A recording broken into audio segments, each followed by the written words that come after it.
Welcome to the Fire and Earth podcast with your hosts, Jason Mefford and Kathy Gruver. Fire and Earth, giving you the keys to unlock your limitless potential. Welcome to another episode of the Fire and Earth podcast. I'm your co-host, Jason Mefford. And I am Kathy Gruver, and we are continuing with our short series of sort of seed questions that we never know where exactly we're going to go with these. This has been fun. I think this is our third or fourth one. So the question today, again, comes out of that book that gives you every day a prompt to ask a question. And the question today is, are you seeking contentment or excitement?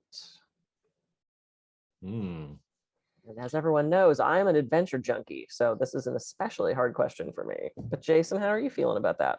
Well, because it's interesting, both of those words, right? I mean, they can mean different things. They'll mean different things to different people. And I think it's, to me, it's, I probably tend to, just because of my personality, to prefer contentment because I like peace. I like the stability. I like solitude as well. And I wouldn't say, but I'm not an adrenaline junkie per se, but I like spontaneity. I like having fun as well. And so it's interesting, to me, it's not either or, it's both. But when you said the question, it's a dual-edged sword on this. It's a razor's edge, right? Because if we're too content, then we stay in a comfort zone. And if we stay in a comfort zone, other words, I'm in a rut, I'm stuck, I'm whatever, right? So sometimes contentment can look like that, and that's not what we want. Yep. At the same point, excitement can be, adrenaline junkie. I know what you mean, right? But like the real stereotypical with that is like never satisfied, never satisfied, never satisfied. Got to do the next, got to do the next, got to do the next, right? For the adrenaline hit. And a lot of times when we get into that can lead to addictive behaviors, to other things where we're just never fulfilled. There's nothing that's gonna, that's why people OD. Because, I was trying to remember the Guns N' Roses line from Mr. Brownstone, but it was like, I used to do a little, but a little didn't do it. So a little became a lot or something like that. Right. Yeah. And so the whole idea of you start out small and you just got to keep going and going and going and going. And unfortunately, some people go too far. Yeah. Right. So, all right. So how are you going to answer? How are you going to answer this? So those were just some of the thoughts I had when you brought up the question. Yeah, no, it's exactly what I was thinking. So the reason that I actually thought this was a good question is years ago, a client of mine, we were in the middle of her massage and I've known them for like 18 years. They've become really good friends. I was telling her about the next thing I was doing and this next thing I was trying and the next thing I was writing. And she goes, "So are you content?" And I said, "I don't know." I said, "Let me think about that." So I thought about it for a second and I said, to me, contentment means just kind of like you described, it means like, well, what are you shooting for? Like, if you're content, then are you striving for anything? Are you stuck? Are you frozen? Did you hit pause? Like, if you're content with what is, then what's next? And she went, "Okay." And I said, "Am I supposed to be content?" And she said, "No, that seems to be what most people are shooting for." And I went, "Okay, I'll add it to my to-do list." She goes, "Not how that works." And I went, "I know, I'm kidding." And here we are, probably 7 or 8 years later. I still see this client. And I saw her a couple of weeks ago and I said, "Do you remember years ago when you asked me if I was content?" No, she remembered. And she goes, "I don't know, but it sounds like something I'd ask." And I said, "I now get what you mean. And I totally get it." So what it means to me now, I'm in an amazing relationship. My career is exactly where I want it to be. And on a daily basis, I'm content with everything that's happening in my life. And I know that I can still get more if I want it, but it's not this the compulsion to get it, right? It's not this compulsion to climb the next mountain. It's like, now I get to the mountain and go, oh, wow, this is really cool. Oh, there's another one. Yeah, I can go there if I want to. It almost became an option. So I think that if and then that continuum scale, right, of excitement, contentment, I think I'm more towards the middle now, which is actually a neat place to be. And I've had so many of my like very type A clients say, as I got older, I got less type A. I think that's happening with me. Don't tell Oh me. no. I think I'm finding it's a different place of balance, because I think the main anchor of that is I'm in a relationship that's amazing. So I don't have that extreme need to escape or achieve more. I think doing a lot of the ego state stuff really helped with that, because we've kind of put Capricorn in check, and I now understand why she's there. And the coaching program I did, where we talked about Snow White and bring out different aspects of self, I think that's all helped. So I'm not seeking either one of them. I'm accepting them when they're there. I think that's a great way to think about it, is accepting when it's there. Because as you were talking about that, it's thinking about some of the different things like that. And a mountain is a great analogy for this, right? So there's some excitement in climbing a mountain. I mean, one of them down here, Cucamonga Peak, it's about 9,000 feet, and I'll tell you, towards the end of getting up there, right? Because I live at sea level. So it starts to get hard to breathe, above about 7,000 feet, especially for somebody who lives at sea level.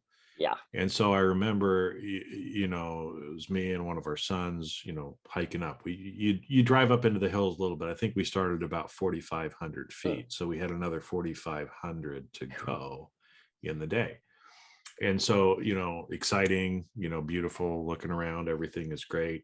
We start climbing, right? We get up there and all of a sudden it's like, I feel like I'm going to die. I mean, it felt like literally we would walk for 30 seconds and have to stop for a minute. Walk for 30 seconds, stop for a minute, right?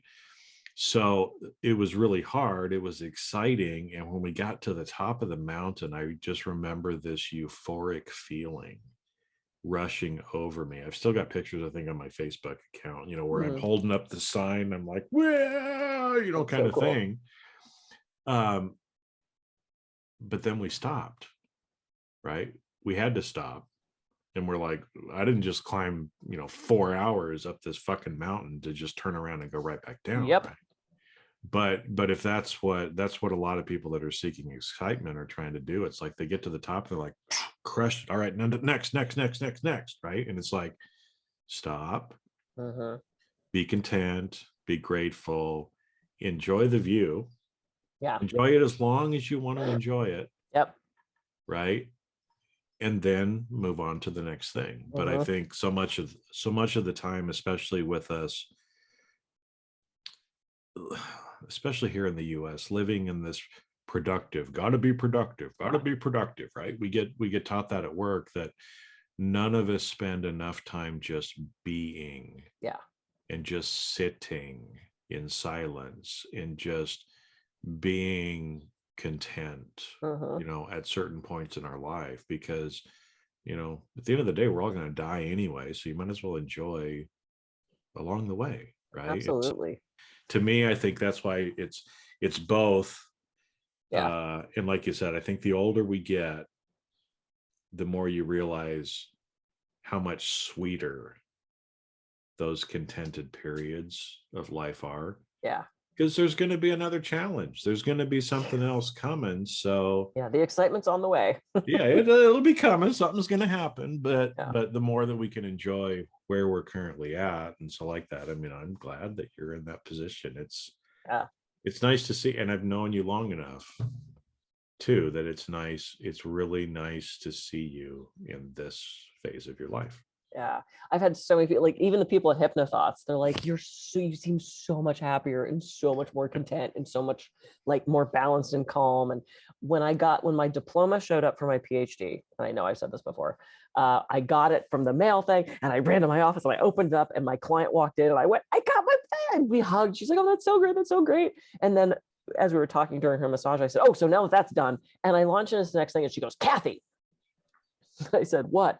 She goes, you are shitting all over your PhD. Can you give it a minute before you're off to the next thing? And I went, Yeah, you're totally right. Because it was, to me, it was like, okay, I did it, now what? Yep. Which Now I just also, enjoy it. yeah, on some level is that lust of learning. It's like, okay, now I'm done with that program. Now what can I learn? It's just this voracious appetite for learning more. But she had a good point. It's like, oh my God, the ink is not even dry on the diploma. You haven't even put it on the wall yet. And you're on to the next thing. Like, just stop for a second. And I think I just have a better balance with that now. I still get sucked into that occasionally because I want to learn more. Which to me, it's more probably a learning thing than an excitement thing, but that's exciting. Well, and I'm the same way. I mean, but what I do is maybe I've tried to slow down a little bit more, because especially having studied how we learn and teaching people for decades, one of the things that we forget about learning in particular is, so there's knowledge, there's skills, there's competencies, or real learning, right? You have to go through the whole phase. Yep. And so most of the time we're knowing, then do some of the skills, but the real incorporation of learning through practice is one way, but the other way is also through reflection. And a lot of times we forget that a lot of the learning actually happens from slowing down, reflecting, incorporating it into your life, really integrating it into the context that you're living as well. That's when learning happens. If you're just voraciously going after knowledge, you're never going to have wisdom. You're never going to have learning. And so that's where, again, it's not either or, it's both, but how long are you going to spend in each of those? Exactly. And it goes back and forth. When I'm at the trapeze rig, it's about excitement and I want to try the next thing. And, and I'm content with where I've come. I've come so far in that medium of sport. So yeah. And we just hit our 11 minutes. Here we go. I love these little short ones. These are fun. Oh, these are fun. Yeah. So I was having contentment there for a second. Okay, well, we got to pause. I know. This is a funny thing too, right? It's just like, because I did this on a call that I was just on too before. Silence is very powerful.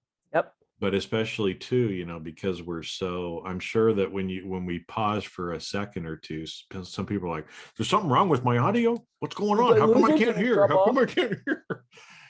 Relax, pause, be content, right? And realize that life is really, it's excitement and contentment, both. And again, we need to appreciate, spend the time in both of those as well. Because trust me, if you're 20 something and you listen to this, you're going to think we're full of shit. But trust me, there will come a time in your life when you're going to realize how important the contentment is too. I wish I had learned that earlier in my life. Yep. Me too. Yeah. Cool. And that's perfect. On that, I'm Kathy Gruver. I can be reached at kathygruver.com. And I'm Jason Mefford. I can be reached at jasonmefford.com. So have a great week. And we'll catch you on the next episode of the Fire and Earth Podcast. See ya.